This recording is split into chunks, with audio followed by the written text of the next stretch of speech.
Epione pain management and regenerative centre. ఇక మీ నొప్పులు శాశ్వతం కావు.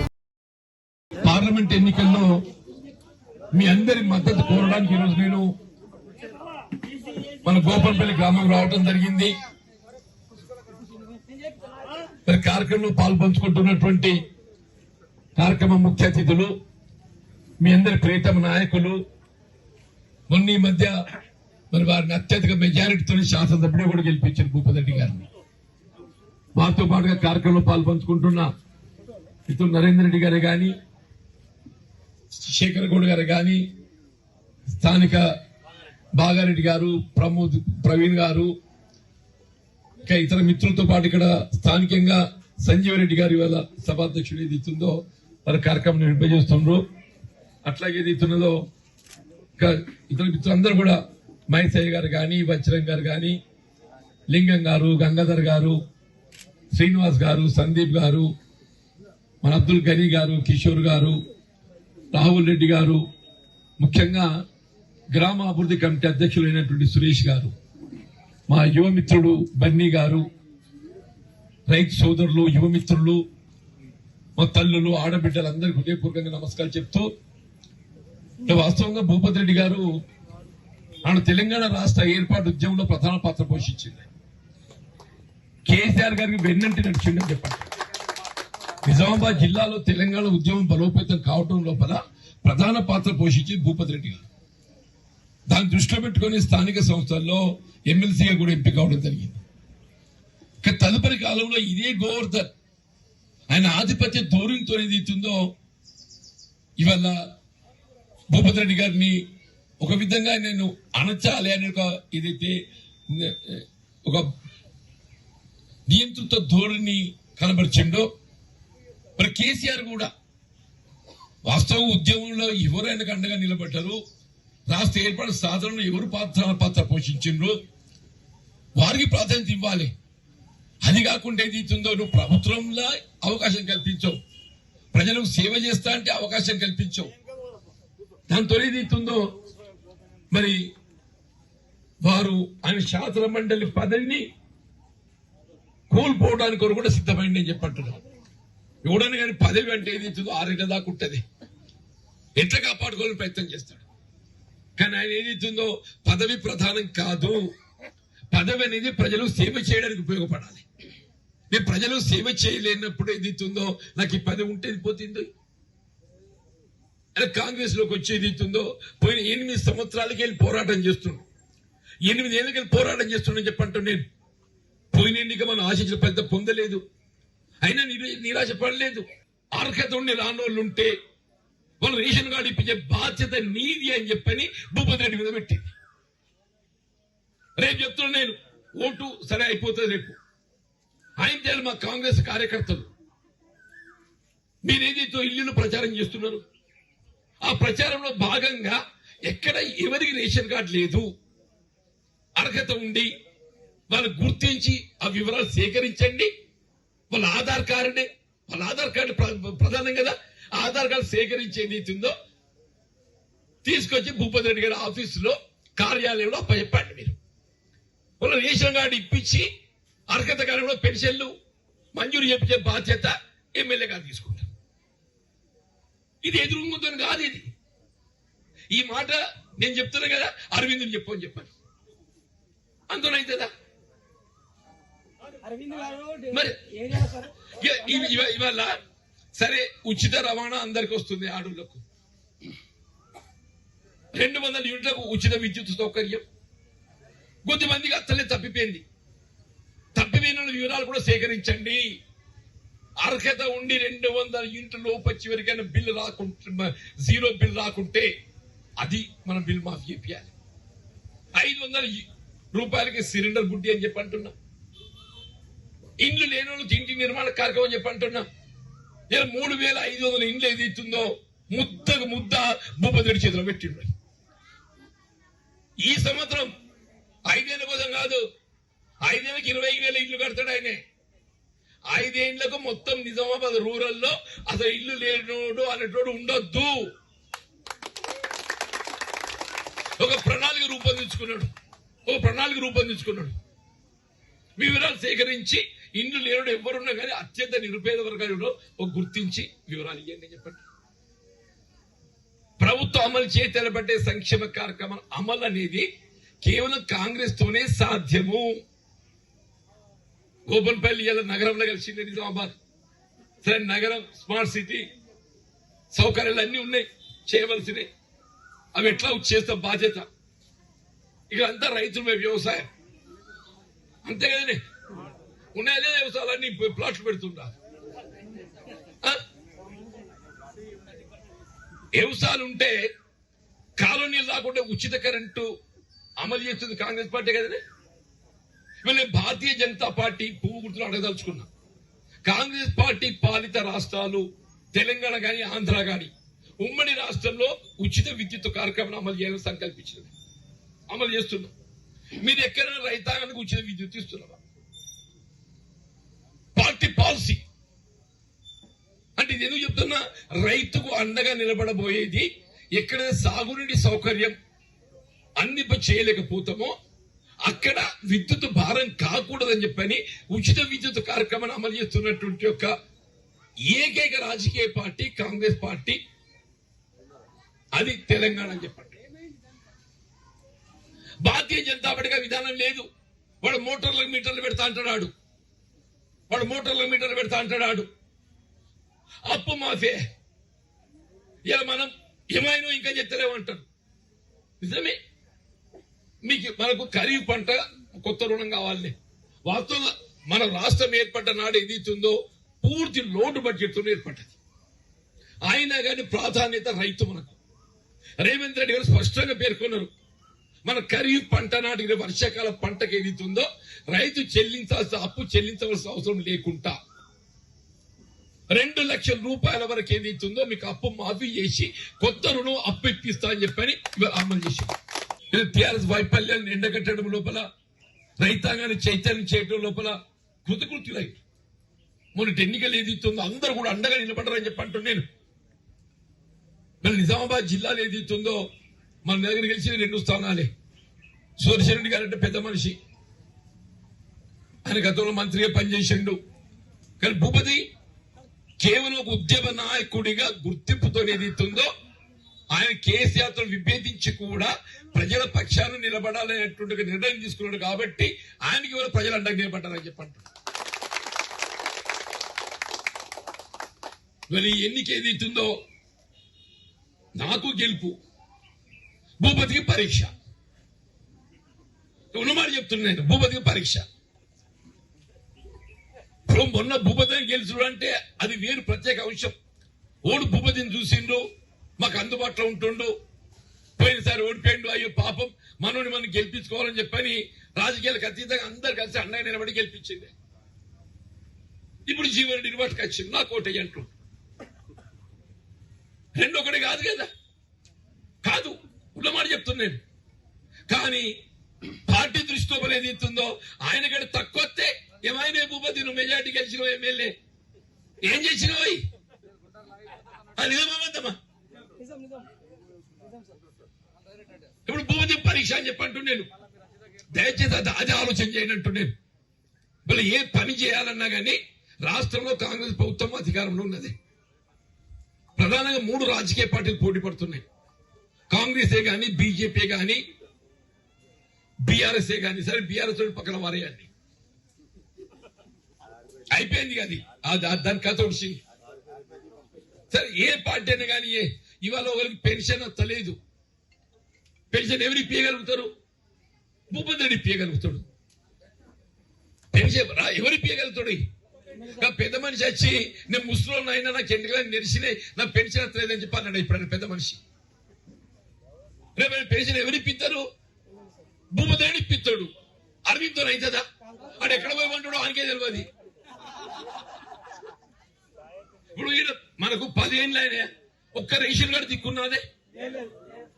ప్రభుత్వం అమలు చేసి తలబెట్టే సంక్షేమ కార్యక్రమం ఏదైనా కానీ రేషన్ కార్డు అనేది కొలతబద్ద. ఆ రేషన్ కార్డు ఉంటేనే ఏదైతుందో ప్రభుత్వ సంక్షేమ కార్యక్రమాలకు అర్హత వస్తుంది. నువ్వు 10 ఏళ్ళకి ఒక్క రేషన్ కార్డు ఇవ్వలేదే అంటూ నేను. వీళ్ళ కాంగ్రెస్ పార్టీ ఒక ఆలోచన నిర్ణయం చేసింది. స్థానిక ఉండే నాయకులకు ఏదైతుందో సూచన చేసింది. భూపతి రెడ్డి గారికి పేర్కొన్నది. దయచేసి గమనించండి, EWS is applicable only to the unreserved caste. Unreserved caste అంటే ఇంతవరకు రిజర్వేషన్ సౌకర్యం ఎవరు పొందలేకపోతున్నారో వారికి మాత్రం అప్లికేబుల్ అవుతుంది. రిజర్వేషన్ సౌకర్యం పొందలేకపోయినటువంటి ఎవరు? ఉన్నత వర్గాలు. వీళ్ళ ముస్లింస్ ఏదైతుందో రిజర్వేషన్ సౌకర్యం పొందలేకపోతుంది దేశంలో. ఇక్కడ సామాజిక వెనుకబడతానికి గురవుతున్నటువంటి వారికి రిజర్వేషన్ ఇచ్చింది. ఇలా యూపీ ఉంది ఉదాహరణకు, ముస్లిం 15-20% జనాభా, అక్కడ రిజర్వేషన్ లేదు. ఈ డెసిషన్ మోడీ ఇచ్చిండు. మధ్యప్రదేశ్, ఛత్తీస్గఢ్, రాజస్థాన్, ఇది రాజ్యాంగ నిబంధనలకు అనుగుణంగా ఏదైతుందో ఇది అమలు చేయడం జరుగుతుంది. మేమేమో సామాజిక వెనుకబాటుతనమైనటువంటి భావనతోని ఇవాళ మేము దీన్ని అమలు చేయాలని పెట్టాం. ఈడబ్ల్యూఎస్ లా మా శేఖర్ గౌడ్ అప్లై చేసుకుంటే రాదు ఆయన కానీ పొలాలకు, మా ప్రవీణ్కి రాదు. దయచేసి గమనించడం చెప్పంటూ నేను ఇందులో అత్యధికంగా వాటాదారులు ఎవరు? ముస్లిం సమాజం. మనం ఎందుకు రెచ్చగొడుతున్నావు? ఎందుకు రెచ్చగొడుతున్నావు వట్టిగా? ఇలా వాస్తవంగా ఈడబ్ల్యూతో అన్యాయం జరుగుతుంది, నష్టపోతుంది ఎవరు అని చెప్పంటే మా ముస్లిం బలహీన వర్గాలు. ఇంతవరకు రిజర్వేషన్ సౌకర్యం అమలు పొందుతున్నటువంటి బలహీన వర్గాలు, ఇంత రిజర్వేషన్ సౌకర్యం పొందుతున్నటువంటి బలహీన వర్గాలు వాళ్ళు ఎప్పుడో 10లో పోటీ పడరాదు. ఇప్పుడు ఏ 10% రిజర్వేషన్ చేయడం జరిగిందో ఈడబ్ల్యూఎస్ కు, అందులో మా శేఖర్ గౌడ్ పొలాలు పోటీ పడరాదు, మా ప్రవీణ్ పొలాలు పోటీ పడరాదు. ఆ 10% ఏదో ప్రత్యేకంగా మా లాంటి వాళ్ళ కొరకు, మా ముస్లింల కొరకు అప్పర్ క్యాస్ట్, అన్రిజర్వ్డ్ క్యాస్ట్ మాకు ఇచ్చిండ్రు. నువ్వు ఎందుకు రెచ్చగొట్టి చెప్పు. రేపు అమిత్ షా వస్తుండే కదా, అమిత్ షా వస్తుండగా నిజామాబాద్ కు, నిజామాబాద్ కాంగ్రెస్ ఏదైతుందో దేశంలో వెనుకబడ్డ వర్గాలకు లాభం చేయాలని ఆలోచించేది కాంగ్రెస్ పార్టీ. తెలంగాణ ఉమ్మడి రాష్ట్రమా, ఆంధ్రప్రదేశ్ కానీ అన్నాడు. దేశంలో కూడా ఓబీసీ రిజర్వేషన్ అమలు చేసింది కాంగ్రెస్ పార్టీ. 1993 పివి నరసింహరావు ప్రధానమంత్రి ఉండగానే ఎస్సీ ఎస్టీ రిజర్వేషన్ అమలు చేసింది కాంగ్రెస్ పార్టీ.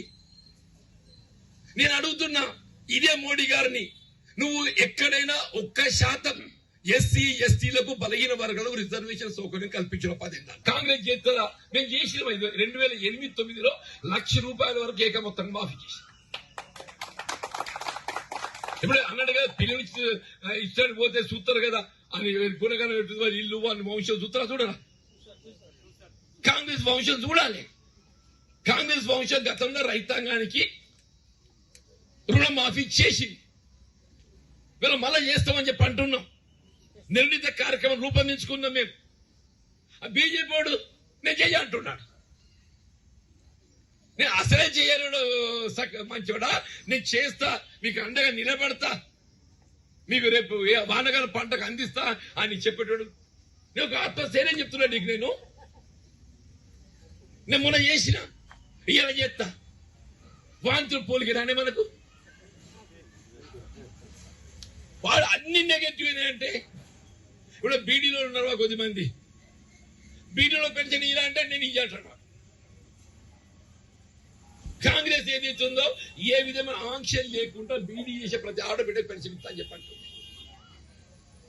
బీడీ చేసే ఆడబిడ్డ ఎవరన్నా కానీ తల్లి ఏ విధంగా ఆంక్షలు లేకుండా, కట్ ఆఫ్ లేకుండా మీకు ఏదైతుందో ₹4,000 పెన్షన్ ఇప్పిస్తా అని చెప్పని కాంగ్రెస్ పేర్కొంటుంది.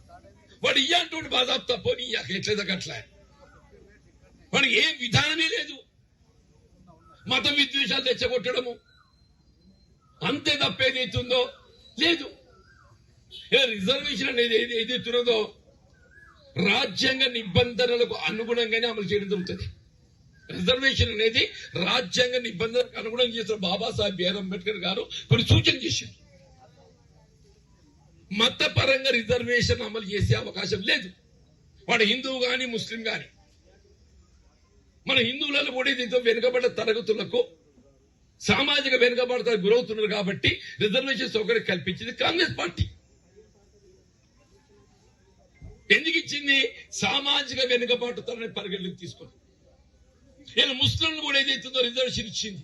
ఎందుకు ఇచ్చింది? సామాజిక వెనుకబాటుతో గురవుతున్నట్టు కొన్ని వర్గాలకు మాత్రమే ఇచ్చింది. మన హిందువులల్లా మేము రెడ్డిలమే, భూపతి నేను, మాకు రిజర్వేషన్ లేదు. మరి మాకు లేదు. మా గౌడ్ సాకు ఉన్నది, మా ప్రవీణ్ కు ఉన్నది. ఇదే కాంగ్రెస్ ఇచ్చింది. మరి అంటే ఏంది? సామాజిక వెనుకబాటుతనం అనేది ప్రవీణ్ మున్నూరు కాపులాలు ఉన్నది, గౌడ్లలో ఉన్నది కాబట్టి వాళ్ళకి ఇచ్చింది. ముదిరాజాల నుండి ఇచ్చింది, గంగపుత్రాల నుండి ఇచ్చింది. మా బలహీన వర్గాలు బీసీలు కేంద్రంలో ఓబీసీ అంటారు వాళ్ళు 10% 1% ఇచ్చినమా? 1% వాళ్ళు కల్పిస్తున్నాడు రిజర్వేషన్ సౌకర్యం కాంగ్రెస్ పార్టీ. కాంగ్రెస్ పార్టీ ఎందుకు? వాళ్ళ సామాజిక వెనుకబడతనాన్ని పరిగణలోకి తీసుకొని చేసింది. ఇది కాంగ్రెస్ పార్టీ ఆలోచన విధానం అని చెప్పంటూ నేను ఇప్పుడే భూపదని చెప్పిండు. జాతీయవాదం. మన దయా దేశం, మన పాలుడు ఎవరు అంటే పాకిస్తాన్. మన పాలుడు ఎవడే? పాకిస్తాన్. పాకిస్తాన్ మెడల్ వంచింది ఎవరు? కాంగ్రెస్ పార్టీ. ఇవాళ మాట్లాడుతున్నారు పాకిస్తాన్ పాకిస్తాన్ పాకిస్తాన్. 1971 రాసి పెట్టుకో అన్న. 1971లో ఇందిరాగాంధీ గారు ప్రధానమంత్రిగా మన పాలోడు పాలి దేశం, దాయాది దేశం మన వైపు కన్నెత్తి చూడకూడదు ఎన్నడైనా భవిష్యత్తులో అని చెప్పని యుద్ధం ప్రకటించి విజయకేతం ఎగరవేయడమే కాదు, ముక్కలు చేసి బంగ్లాదేశ్ ఏర్పాటు చేసిందే. పాకిస్తాన్ మెడల్ వచ్చింది ఎవరు? कांग्रेस। आज पाकिस्तान को तोड़ने के वजह से उन्हें हिंदुस्तान की तरफ आंख उठा के देखने को हिम्मत नहीं कर रहे। ఇవాళ ఏదైతుందో భారతదేశం వైపు కన్నెత్తి చూడడానికి ఏదైతుందో సాహసిస్తలేదు పాకిస్తాన్ చెప్పంటున్నాను. జాతీయవాది ఎవరిదే? నీదా మాదా? నేను ఎక్కడికి పోతా దేశ స్వాతంత్రం దూరం పోతలేను. నేను స్వాతంత్రానంతరం చెప్తున్నాను. ఇవాళ ప్రధానమంత్రి, అందరూ ప్రధానమంత్రి, మోడీ కూడా ఇండు. ఇదే వాజ్పేయి గారు ఇందిరాగాంధీ దుర్గామాత అని పొగిడిండే. పార్లమెంట్ లో ఎప్పుడైతే పాకిస్తాన్ మీద యుద్ధం ప్రకటించి ముక్కలు చేసిందో ఈ భారతదేశాన్ని భవిష్యత్తు ఎన్నడూ కూడా పాకిస్తాన్ తో ముప్పు ఉండొద్దని చెప్పని పార్లమెంట్ లో దుర్గామాతను పొగిడిండి అని చెప్పంటున్నాడు. ఇలా ఖలిస్తాన్ ఉగ్రవాదాన్ని అణచడానికి కొరకు ఏదైతుందో ఆనాడు ఆమె ప్రాణాన్ని ముప్పు వాటిల్తే పాపం. అయినా ఈ దేశ సమగ్రత ప్రధానం నాకు. నేను ఏమైనా మంచిదే, ఈ దేశ ఐక్యత కాపాడుతా అని చెప్పని ఖలిస్తాన్ ఉగ్రవాదులు మట్టు పెట్టడానికి కొరకు ఏదైతుందో మరి ఆనాడు స్వర్ణ దేవాలయంపై దాడి చేసే పరిస్థితి ఏర్పడదంటే చివరిగా ఆమె బలైపోయింది. మీరా మాకు నీతులు చెప్పేది? సరే ఓటు దయ. నేనేమంటున్నా, నాకు తోడు భూపతి ఉన్నాడే, ఆయనకు తోడు నేనుంటా. నేను నిజామాబాద్ సౌకర్యాలకు సంబంధించి ఆయన సూచనలకు అనుగుణంగా ఏదైనా నేను సిద్ధం ఉంటా అని చెప్పండి. ఇక మీ ప్రభుత్వం అమలు చేసి తెలబడే కార్యక్రమాలన్నీ కూడా స్థానిక శాసనసభ్యుడు మీ అందరూ ఆయనపై విశ్వాసంతో ఎమ్మెల్యే గెలిపించింది. నమస్తే అండి. ఇది వ్యాపారం గురించి కాదు, ఓటు గురించి. ఎన్నికల్లో ఓటు వేయడం మన హక్కు మాత్రమే కాదు, కర్తవ్యం. ఎంతో మంది మహా నేతలు శ్రమించి ప్రాణత్యాగం చేసి ఈ అవకాశాన్ని మనకిప్పించారు. అందరూ ఓటు వేద్దాం. ఎందుకంటే ఓటు హక్కు ఊరికే రాదు. నా ఓటు ఎవరికో తెలుసా? అది సీక్రెట్ అండి.